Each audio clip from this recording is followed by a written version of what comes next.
yes. my Lord. That is up at the Dunlop curves, I think. Wheels. Oh my God, the wheels come over the wall. That is the Dunlop curves, contact between the Audis and the Ferrari. And that's McNish. Yeah, his race is finished. And he's gone. Oh my God. How he didn't go over the wall. Wow, Jeez. That is a big one.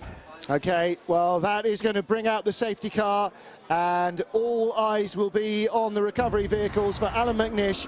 Now, how fortunate is it that that car is a coupe? The 58 Ferrari had just left the pit lane, will have been going an awful lot slower than full racing pace. And it's not just the Audi team, it's everybody. Everybody, the pit lane should be closed. Cars are trying to leave, but let's have a look. Nish dives inside the number one car. And that was an attempt at passing for the lead, I believe. And debris flying everywhere. Lots of photographers down in there. That's a very familiar viewing point. Safety cars are out. Media. Of course, the safety cars are out. They'll be scrambled all around the circuit.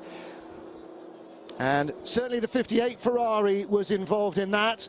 As we saw, it had just been in and out of the pits. And the car is still upside down. You can see the damage to the barriers. This is the onboard view from car number one, I believe. We'll see McNish appear, and the Ferrari comes over online, and I wonder if he even knew it was there behind the sister Audi. I can't imagine he would have tried to make the pass if he did. Well, Anthony Beltoise was at the wheel of that Ferrari. That would have come absolutely out of the blue. That would have been like a bomb going off in the passenger door for him. And for McNish, the horror of seeing, there he is. Oh, thank God. That is all we care about. Oh, thank God. He's pretty winded, as you can see. But, as you can imagine. This is going to show, this is a real testament to what that vehicle is. I have to say that right now, because that was one of the biggest accidents I've ever seen. The circuit's bigger problem is what you're looking at the bottom right-hand corner. That guardrail's been damaged. They're going to have to rebuild that before we can that is ultimately very fixable. Yeah. I'm absolutely certain McNish had no idea the Ferrari was there. He saw his teammate slowing unaccountably, had to go for the inside. And you know, I don't even think the Ferrari knew McNish was there. Oh, certainly not. No chance. So it was one of those horrible situations that you get in sports car racing where neither party was aware. Both of them were being aware of the person they'd seen, but it was just one of those racing accidents. So McNish has come through the Dunlop curve. He's accelerating hard out of the exit, over the brow. Oh, my goodness. The number one car, or whatever it is, he'll have recognised it as an Audi. Very slow in front of me. Swerved to go round. Managed to have enough track to go round the number one Audi of Timo Bernhardt. Had no idea at that stage as he crested the rise why there was a slow car in front of him.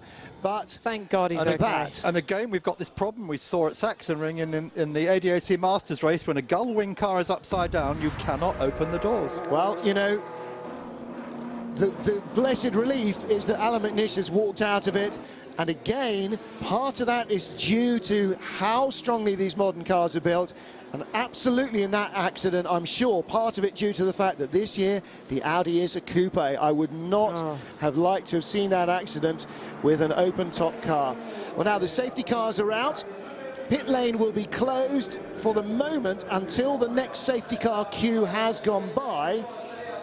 Now, because it's not on the pit straight, you can't take the drivers through the pit lane to avoid the debris. But, of course, we've seen all the debris is over on the extreme driver's right going up out of the Dunlop curve. And there's Anthony Beltoise. He still wants to get out of the car, if you wouldn't mind. He's okay. Undoubtedly, he will have spoken to the marshals.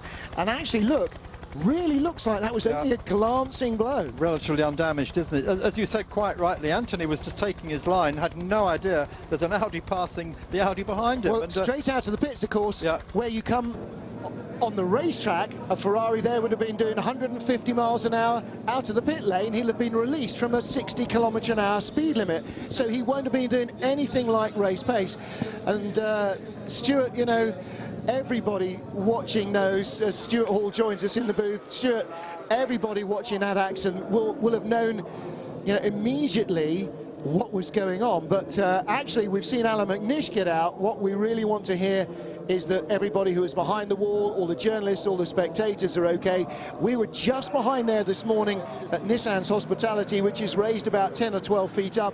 And again, you have to say, You know, it's entirely possible that bits of car have flown up in there as well. So we really want to hear as soon as we can that everybody else is A-OK. And the 58 car, again, glancing blow.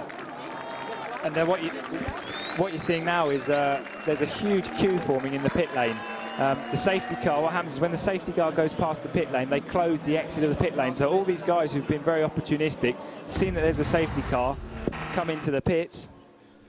They're now being held at the end of the pit lane, and the safety cars come past. You can see it now, look, they're being held. It's like a great big high-glass traffic jam at the moment. The safety car's gone and they're being released, but those guys have lost an awful lot of time. I think, thankfully, it appears that, well, when we saw the initial accident happen, it looked like that barrier did the job that it was put there to do. I mean, he managed to bounce back off it almost. Looked like he was going to land in the middle with everyone. It was just colossal. Well, you see, there are few people have been hit by bits of carbon fibre and bits of flying bodywork and door, but actually the major component that came off the wheel bounced safely without hitting anybody and rolled down the hill. And like the rest of us, very emotional Dr. Yeah, Ulrich absolutely. In tears there when he saw Alan McNish getting out, as you can well imagine. And what you do find in a coupe is that when Alan had gone past, in a car with an open top, you'd probably have the Ferrari in his peripheral vision. But with the A-pillar, the front of the A-pillar where the screen joins on, you're going to lose the Ferrari in your vision. So he would have gone past, the Ferrari would have been lost, and maybe he drifted out. Didn't look very much like he drifted out, and the Ferrari was obviously turning in. Those guys have come together and it's just fired him off.